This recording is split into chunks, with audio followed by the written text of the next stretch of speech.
दुख तो बि ॾिना ॾाढा पर यार बर्दाश्त कई। दुख तो बि ॾिना ॾाढा पर यार बर्दाश्त गई। तो बि यार वसूं न घटायो हुयो, तो बि यार वसूं न घटायो हुयो, पर असां बि यार बर्दाश्त कई।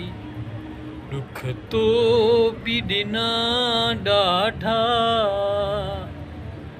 पर असां बि बर्दाश्त कई। दुख तो बि ॾिना ॾाढा पर असां त बर्दाश्त कई। तो बि वसूं न घटायो हुयो, तो बि वसूं न घटायो हुयो, पर असां बर्दाश्त कई। दुख तो बि ॾिना ॾाढा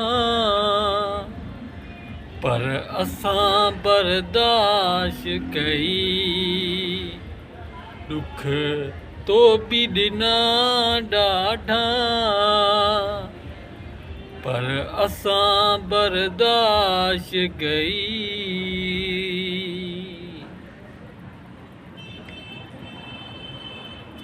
ज़िंदगीअ जे लाइ तो सिकायो, ॾाढो दिलड़ीअ खे तो आज़ारियो। ज़िंदगी सजी तो सिकायो, ॾाढो दिलड़ीअ खे तो ॾुखायो। जाॾऊं काॾऊं तो विञायो,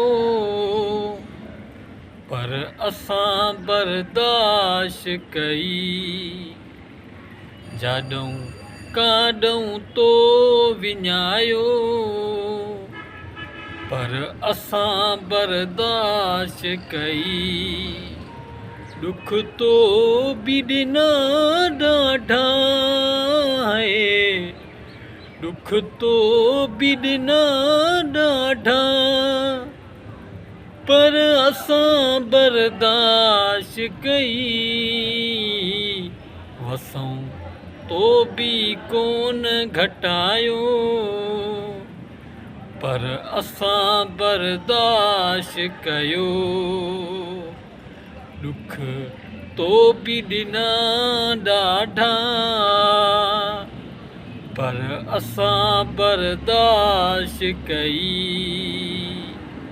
दुख तो बि ॾिना ॾाढा पर असां बर्दाश्त कई, पर असां बर्दाश्त कई। अस्सलाम वालेकुम दोस्तों, कहिड़ा हाल? ख़ुशि आहियो? तबियत सही आहे? मां तव्हांजो पंहिंजो वफ़ा यासिर। जीअं त हीउ सॉन्ग थल मिसरो तव्हांखे पसंदि आयो हुजे त ज़रूरु मुंहिंजे चैनल खे विज़िट कयो, सब्सक्राइब कयो, लाइक कयो, शेयर कयो, जीअं अचण वारी हर नई नोटिफिकेशन तव्हां दोस्तनि ताईं पुॼंदी रहे। ऐं तव्हां मूंखे राय ॾींदा रहो, कमेंट कंदा रहो मूं ॾे, त जीअं तव्हांखे नयूं नयूं शायरियूं मां ॿुधाईंदो रहां। थल मिसरो या पूरो गानो जेको बि तव्हांखे माना दिलि तव्हांजी चाहे मुंहिंजी आवाज़ में ॿुधण में, तव्हां मूंखे कमेंटेशन में ॿुधाए सघो था त यासिर वफ़ा यासिर असांखे हीउ सॉन्ग ॿुधाए। तव्हां कमेंट बिल्कुलु करे सघो था ऐं दिलि खोले कमेंट करे सघो था। मुंहिंजे चैनल खे सब्सक्राइब कयो, लाइक कयो, फॉलो कयो ऐं मुंहिंजी हौसले अफ़ज़ाई थींदी ऐं तव्हांजी बि माना दिलि ख़ुशि थींदी। नयूं नयूं शायरियूं ॿुधंदा हुए मुंहिंजे आवाज़ में ऐं नया नया गीत ॿुधंदा हुए, नयूं नयूं शायरियूं तव्हांखे ॿुधाईंदुमि मां पंहिंजी आवाज़ में। हिन यूट्यूब चैनल खे सब्सक्राइब कयो, लाइक कयो, फॉलो कयो, जीअं अचण वारी नई नोटिफिकेशन तव्हां दोस्तनि ताईं पुॼंदी रहे। वॾी महिरबानी दोस्तो, मिलंदासीं सुभाणे जी नई वीडियो में।